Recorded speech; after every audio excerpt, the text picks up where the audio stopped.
नमस्कार साथियों। Eighth pay commission की जो बैठक हुई है साथियों, उसमें पेंशनरों की साथियों बात की गई है और सरकार से साथियों मांग की गई है कि पेंशनरों की तमाम जो समस्याएं उसे हल किया जाए और पेंशन रिवीजन का फायदा दिया जाए हर 5 साल में।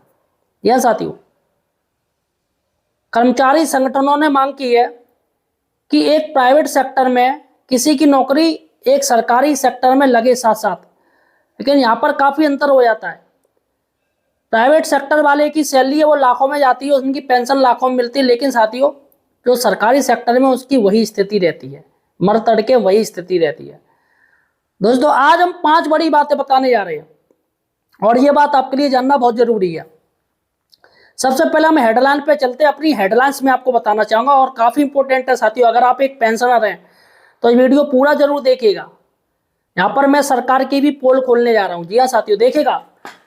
पहली बात है, प्रत्येक 5 वर्ष में वेतन आयोग का प्रावधान हो, यह मांग की गई है साथियों एट्थ पे कमीशन की बैठक में। दूसरी बात है, पूर्व विधायकों के 5 वर्ष पेंशन में 200% की वृद्धि की गई है। मतलब पेंशनर जो सरकारी एम्प्लॉई हैं, गवर्नमेंट पेंशनर हैं, उनके लिए उनके लिए कुछ भी नहीं है, कुछ भी सरकार नहीं देती। लेकिन जो विधायक हैं, पूर्व विधायक हैं, उनको साथियों 200% पेंशन ज्यादा वृद्धि की गई है। जी साथियों, मैं आपको दिखाऊंगा, पूरी बताऊंगा किन किन को क्या मिल रही है। तीसरी बड़ी बात है, अग्निवीरों को नहीं मिलेगी पेंशन, आदेश जारी कर दिया। अग्निवीर बेचारे बेमौत मारे जाएंगे और कोई सम्मान नहीं है, कुछ भी नहीं है, आर्मी नाम के लिए नौकरी कर रहे हैं। चौथी बड़ी बात है, सीजीएचएस सुविधा पर सरकार ने फंसाया नया पेच घुस दिया है, कुछ ना कुछ ड्रामा हो रहा है। पांचवी बड़ी बात है, कर्मचारियों को 60 साल में भी पेंशन नहीं और नेताओं को 1 दिन में ही पेंशन। यहां साथियों ये 5 बड़ी खबरें हैं। अगर आप एक पेंशनर हैं या आप फैमिली पेंशन ले रहे हो या आपके परिवार में कोई नौकरी कर रहा है तो यार ये वीडियो पूरा जरूर देखिएगा और शेयर जरूर कीजिएगा। यहाँ पर हम सरकार से आज प्रश्न पूछेंगे, ये प्रश्न जरूरी है। और साथियों आज मैं सच्चाई आपको दिखाने जा रहा हूं, अतः साथियों मुझे सपोर्ट कीजिए, चैनल को सब्सक्राइब कीजिए। द फाइनेंशियल हेल्पर चैनल को सब्सक्राइब कीजिएगा, वीडियो को शेयर कीजिएगा तमाम आपके जो व्हाट्सएप ग्रुप चल रहे हैं, ताकि वो भी साथियों सरकार की सच्चाई देख सकें कि किस तरीके से क्या हो रहा है।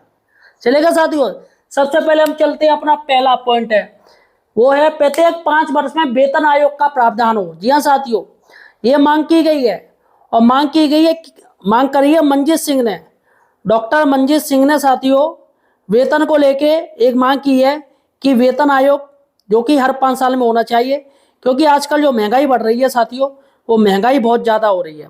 उनका कहना है कि भैया परिवार पालने के लिए बहुत ज़्यादा आमदनी चाहिए। एक सामान्य परिवार है जिसमें साथियों 4 और 2 बच्चे, यानी कि 4 लोग हैं और 2 बच्चे, 6 लोग हैं। इसमें साथियों आराम से 50,000 रुपये महीना खर्च हो जाता है। अगर आप एक सामान है 50-60 से ऊपर ही जाता है। तो यहाँ पर मांग की गई है वेतन आयोग से कि भैया आप प्रत्येक 5 वर्ष में पेंशन रिवीजन का फायदा दें। 5 साल रखा है, 10 साल मत रखें, वो भी टाइम 10 साल तो साथियों बहुत ही ये लोग टाइम ले लेते हैं। देखिएगा, डॉक्टर मंजीत सिंह पटेल हैं, उन्होंने साथियों एक ट्वीट किया है, ट्वीट देखिएगा। सोचने वाली बात है कि अगर कोई कर्मचारी लेवल 1 में जनवरी 2016 में सेवा में आया होगा, जिसकी बेसिक सैलरी 18,000 रुपये रही होगी, तो दिसंबर 2025 यानी ठीक 10 साल बाद उसके पास ग्रॉस सैलरी लगभग 37,000 रुपये बनती है, जिसमें से एनपीएस डिडक्शन और मेडिकल डिडक्शन हटा दिए जाए तो महज 33,000 रुपये बचती है, जो इन हैंड आती है। और ट्रांसपोर्ट अलाउंस और एचआरए पहले से ही इनको पर्याप्त नहीं मिल पाता है। दिल्ली जैसे शहरों में 2 कमरों के फ्लैट हेतु कम से कम 12,000 से 15,000 रुपये किराया चाहिए, जबकि मिलता है 5400 से 7,000 रुपये तक। अगर आप मेट्रो सिटी में रह रहे हो तो वहाँ पर 5400 से 7,000 रुपये तक का सिर्फ आपको एचआरए मिलता है। और टीए का हाल और भी बुरा है, जो ट्रांसपोर्ट अलाउंस बनता है। आज के समय में घर से ऑफिस और ऑफिस से घर तक जाने में ही कम से कम 1 महीने का खर्च 8,000 रुपये है, जबकि लेवल 1 से लेवल 5 तक के कर्मचारियों को जो ट्रांसपोर्ट अलाउंस मिलता है वह 1800 प्लस टीए है। देखा जाए तो 10 वर्षों में सैलरी दोगुनी भी नहीं हो पाती। यह सेविंग अकाउंट के वार्षिक वृद्धि के आसपास ठहरती है, जबकि कॉर्पोरेट सेक्टर यानी प्राइवेट सेक्टर में 10 वर्षों में वृद्धि का अंतर सरकारी सेक्टर की तुलना से कई गुना अधिक है। इसलिए सैलरी के पुनरीक्षण के लिए प्रत्येक 5 वर्ष में वेतन आयोग का प्रावधान होना चाहिए, जैसे बैंकिंग सेक्टर में होता है, ताकि सैलरीज को आधुनिक आवश्यकताओं के हिसाब से समय पर रिवाइज किया जा सके। डॉक्टर मंजीत सिंह पटेल। तो साथियों उन्होंने मांग करी है और ये मुझे लग रहा है साथियों ये मांग काफ़ी ज़्यादा इंपॉर्टेंट है और ऐसा होना भी चाहिए, क्योंकि साथियों आज के समय में इतनी ज़्यादा महंगाई है जिसमें खर्चा निकालना भी बहुत मुश्किल होता है। चलेगा साथियों, दूसरी बड़ी बात करते हैं, पूर्व विधायकों के 5 वर्ष पेंशन में 200% की बढ़ती। जी हाँ साथियों, जितने भी पूर्व विधायक हैं, सांसद हैं, उनके लिए सरकार ने 5 वर्ष में ही 200% की वृद्धि कर दी है, 200%। और जबकि कर्मचारियों के लिए जो पेंशनर हैं, जो कर्मचारी पेंशनर हैं, उनके लिए साथियों सरकार 8th पे कमीशन का उन्हें लाभ ही नहीं देना चाह रही है। मतलब नेताओं के लिए सब कुछ करेंगे ये, लेकिन पेंशनर कर्मचारी की बात आती है तो भैया फ्री का ले रहे हैं, वो फ्री का ले रहे हैं। तो ये नेता कौन सा काम कर रहे हैं, कौन सी देश सेवा कर रहे हैं? देश सेवा तो ये कर्मचारी कर रहे हैं। जिस दिन ये हड़ताल मार देना उस दिन सब कुछ ठप हो जाए। देखिएगा ये न्यूज, देखिएगा 5 वर्षों में विधायकों की पूर्व पेंशन में 200% से ज्यादा की वृद्धि। जेल में बंद हरियाणा के पूर्व मुख्यमंत्री ओम प्रकाश चौटाला को हर माह 2,22,000 रुपए पेंशन बतौर विधायक दी जा रही है। मतलब 2.5 लाख रुपए इनको पेंशन मिल रही है और जेल में। देखिएगा यहाँ पर मैं आपको बता दूं किन किन को क्या पेंशन मिल रही, देखिएगा यहाँ पर मैं बता दूं, चेयरमैन विश्व के सबसे अधिक उद्योगपतियों की सूची में शामिल जिंदल रूप से चेयरमैन सावित्री जिंदल को प्रतिमाह 90,563 रुपए पेंशन मिल रही है। मतलब ये वो है। अब चलेगा यहाँ चलते हैं, देखिएगा पेंशन धारकों में पूर्व विधायक चंद्रावती को 2,22,525 रुपए पेंशन मिल रही है। प्रोफेसर चंपन सिंह को 2,14,763 रुपए पेंशन मिल रही है। एलनाबाद के पूर्व विधायक भागीराम को 1,91,475 रुपए पेंशन मिल रही है। शमशेर सिंह सुरजेवाला को 1,75,950 रुपए पेंशन मिल रही है। यानी साथियों ये हरियाणा के, ये मैं बता रहा हूँ हरियाणा के विधायक हैं, पूर्व विधायक। और यहाँ पर साथियों देखिएगा मोहम्मद इलियास को 1,37,138 रुपए पेंशन मिल रही है। यानी कि साथियों कुल 262 पूर्व विधायकों को पेंशन जो कि लाखों में दी जा रही है। और इस पेंशन का ही साथियों सरकार के ऊपर करीब 642 अरब रुपए, जी हाँ साथियों पेंशन से ही इन विधायकों की 642 अरब रुपए खर्चा आता है, लेकिन साथियों फिर भी इनको पेंशन दी जा रही है। चलेगा साथियों, अब हम चलते हैं अपनी तीसरी बड़ी न्यूज क्या है कि अग्निवीरों को नहीं मिलेगी पेंशन। भैया पहले स्थायी कर दें, यही बहुत बड़ी बात है, पेंशन की बात ही अलग है। अग्निवीर तो साथियों फ्री फंड के सरकार इनको कर रही है भर्ती कि फ्री फंड में ये भैया शहीद हो जाएं। इनको शहीद को अभी दर्जा नहीं दे रही है अग्निवीर को। देखिएगा साथियों अग्निवीरों को नहीं मिलेगी पेंशन, हाई कोर्ट में केंद्र की दलील। एक केस पहुंचा था हाई कोर्ट में जिसमें केंद्र सरकार ने कह दिया अग्निवीरों को हम पेंशन नहीं देंगे। केंद्र सरकार ने बॉम्बे हाई कोर्ट को सूचित किया कि अग्निवीरों का दर्जा नियमित सैनिकों के समान नहीं है, लिहाजा युद्ध या सैन्य अभियान के दौरान उनकी मृत्यु होने पर उनके परिजन पेंशन लाभों में समानता का दावा नहीं कर सकते हैं। केंद्र सरकार ने जान गंवाने वाले एक अग्निवीर मुरली नायक की मां ज्योतिबा नायक की याचिका पर पिछले सप्ताह दायर एक हलफनामे में दलील दी कि यह असमानता संवैधानिक रूप से वैध है, क्योंकि अग्निपथ योजना वर्तमान राष्ट्रीय सुरक्षा आवश्यकताओं को ध्यान में रखते हुए तैयार की गई है, जो एक अल्पकालिक भर्ती योजना है। पिछले वर्ष मई में ऑपरेशन सिंदूर के दौरान जम्मू कश्मीर में सीमा पार हुई गोलीबारी के दौरान अग्निवीर मुरली नायक की मृत्यु हो गई थी।